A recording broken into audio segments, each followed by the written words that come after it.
Assalamualaikum warahmatullahi wabarakatuh. Apa kabar anak-anak hebat? Anak-anak luar biasa. Bu Guru yakin kalian selalu semangat dalam belajar. Selamat datang kembali di channel Rida Official. Di video ini kita akan belajar bersama kelas 4, tema 4 berbagai pekerjaan. Subtema 3 pekerjaan orang tuaku. Pembelajaran pertama. Baiklah anak-anak, sebelum belajar, marilah kita berdoa terlebih dahulu.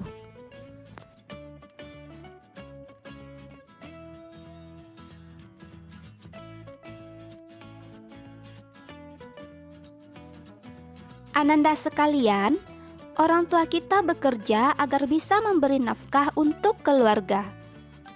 Mungkin ada yang bekerja sebagai polisi, sebagai dokter, sebagai guru, sebagai pedagang, sebagai sopir, atau ada juga yang bekerja menjadi kuli bangunan, menjadi penjahit, dan sebagainya. Apapun pekerjaan orang tua kita, asalkan halal dan baik, Ananda harus bangga dan bersyukur. Karena mereka berjuang mencari nafkah untuk kita sekeluarga.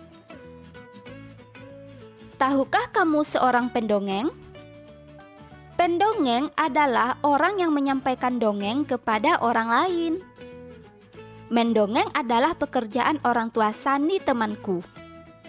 Apa pekerjaan orang tuamu?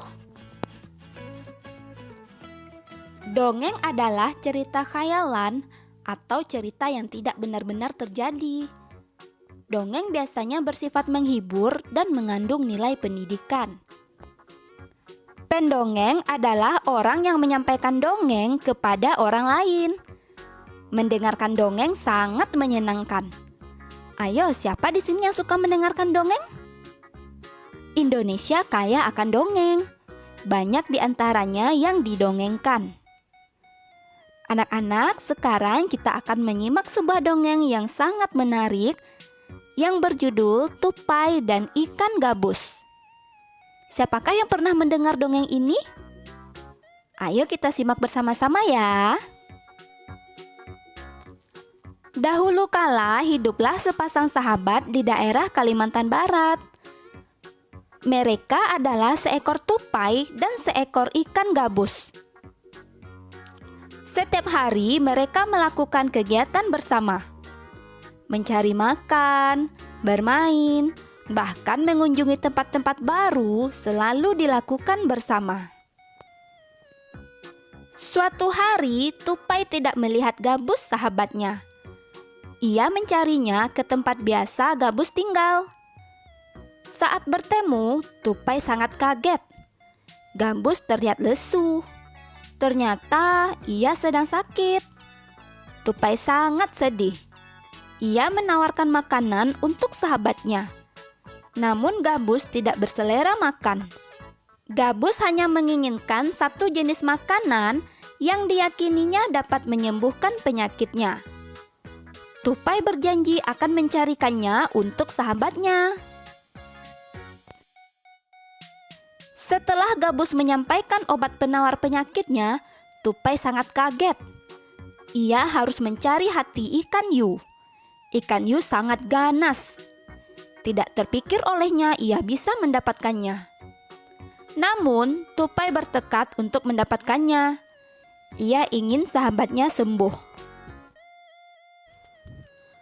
Tupai kemudian melompat dari satu pohon kelapa ke pohon kelapa lainnya yang dekat dengan tepi pantai. Saat menemukannya, ia melubangi satu kelapa dan membiarkan airnya habis. Kemudian sang tupai masuk ke dalam kelapa. Angin kencang membuat kelapa jatuh ke pantai dan ikan hiu memakannya. Di dalam perut ikan, tupai kemudian keluar dari kelapa dan menggigit hati ikan hiu. Ikan tersebut mencoba bertahan sampai kehabisan tenaga.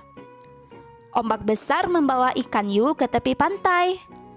Saat itulah tupai keluar dari mulut ikan hiu dan membawa hati ikan kepada sahabatnya. Sampai di tempat ikan gabus, tupai kemudian memberikan hati ikan hiu untuk dimakannya. Beberapa hari kemudian, tupai melihat sahabatnya segar kembali. Betapa senangnya tupai melihat ikan gabus sehat seperti sedia kala. Bagaimana anak-anak? Seru kan ceritanya? Di dalam dongeng tersebut terdapat beberapa unsur, yaitu judul, tokoh, sifat tokoh, tempat, awal cerita, akhir cerita, dan pesan moral. Ayo kita amati bagian berikut.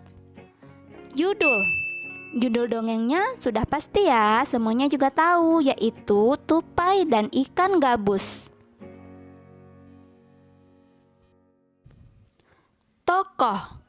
Tokoh yaitu pemeran yang terdapat dalam cerita. Nah, tokoh dalam cerita Tupai dan Ikan Gabus adalah Tupai, Ikan Gabus, dan Ikan Hiu. Kemudian sifat tokoh ya anak-anak. Tupai sifatnya suka menolong, dan Ikan Gabus sifatnya sabar. Tempat cerita atau dikenal juga dengan latar tempat cerita, yaitu di Kalimantan Barat. Ini sesuai dengan yang sudah anak-anak simak tadi ya. Nah, awal ceritanya yaitu Tupai melihat ikan gabus lesu. Akhir cerita, ikan gabus sehat kembali setelah si Tupai membawakan hati ikan hiu untuk sahabatnya. Pesan moral maksudnya hal-hal baik atau nasihat yang bisa kita jadikan pelajaran pada cerita tersebut, yaitu kita harus saling menolong atau kita harus menolong sahabat kita yang sedang kesulitan. Anak-anak juga bisa berpendapat yang lain ya. Bagaimana pendapatmu tentang cerita tersebut? Tentu saja cerita tersebut sangat menarik ya anak-anak, menunjukkan persahabatan dua ekor binatang yang saling tolong-menolong. Hal baik apa yang bisa kamu pelajari dari cerita tersebut? Hal baik yang bisa kita pelajari yaitu kita harus menolong teman yang sedang kesusahan, atau kita harus saling menolong. Tahukah kamu, dalam bercerita, pendongeng sering menggunakan wayang yang terbuat dari kayu. Wayang tersebut dibuat oleh pengrajin kayu. Ayo kita cari tahu lebih lanjut tentang pekerjaan pengrajin kayu.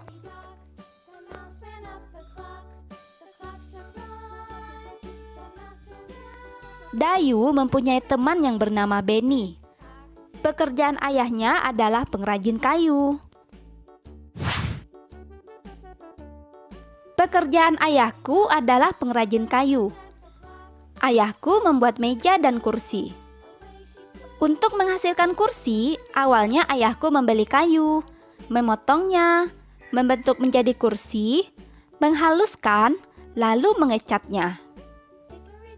Waktu yang dihabiskan untuk membuat kursi kurang lebih 1 minggu. Ayahku menjual meja dan kursi buatannya ke toko mebel.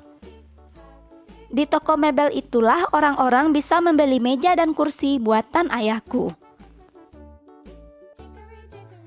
Anak-anak, sekarang ayo kita diskusikan pertanyaan berikut. Produk apa yang dihasilkan oleh ayah Benny? Jawabannya adalah meja dan kursi. Apakah pekerjaan ayah Benny termasuk menghasilkan barang atau jasa? Tentu saja menghasilkan barang ya anak-anak, yaitu ayah Benny menghasilkan meja dan kursi. Apa saja yang harus dikerjakan oleh pengrajin kayu?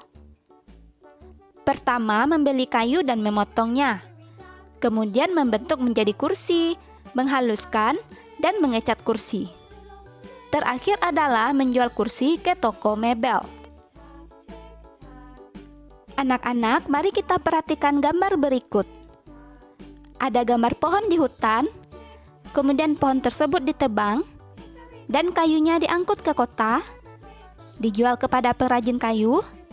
Setelah pengrajin kayu menghasilkan barang-barang, dijual ke toko mebel, barulah pembeli membeli ke toko mebel.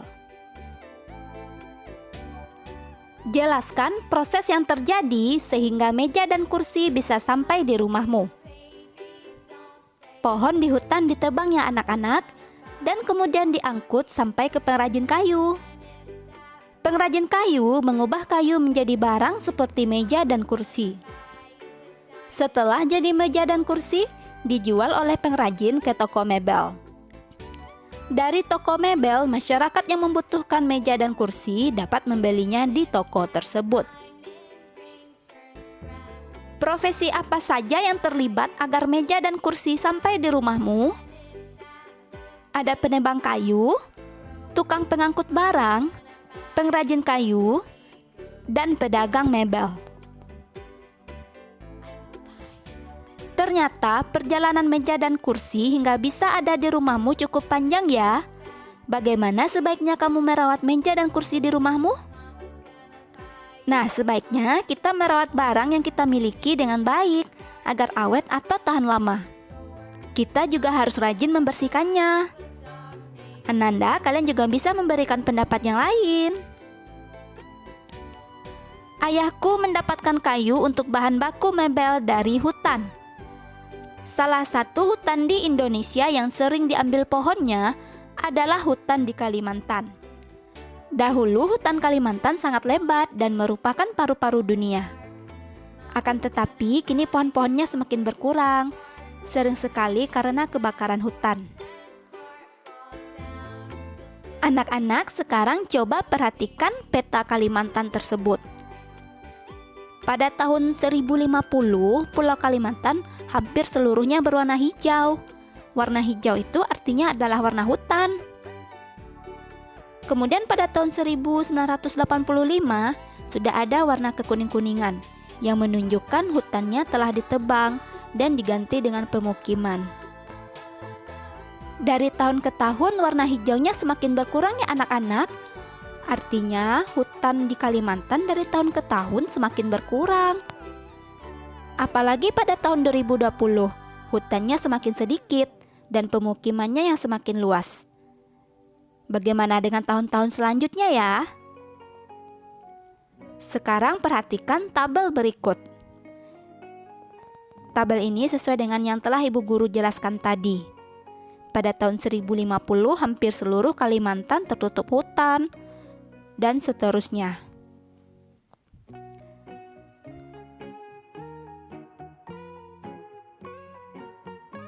Baiklah anak-anak, kita akhiri pembelajaran kita. Sampai bertemu di video selanjutnya. Assalamualaikum warahmatullahi wabarakatuh.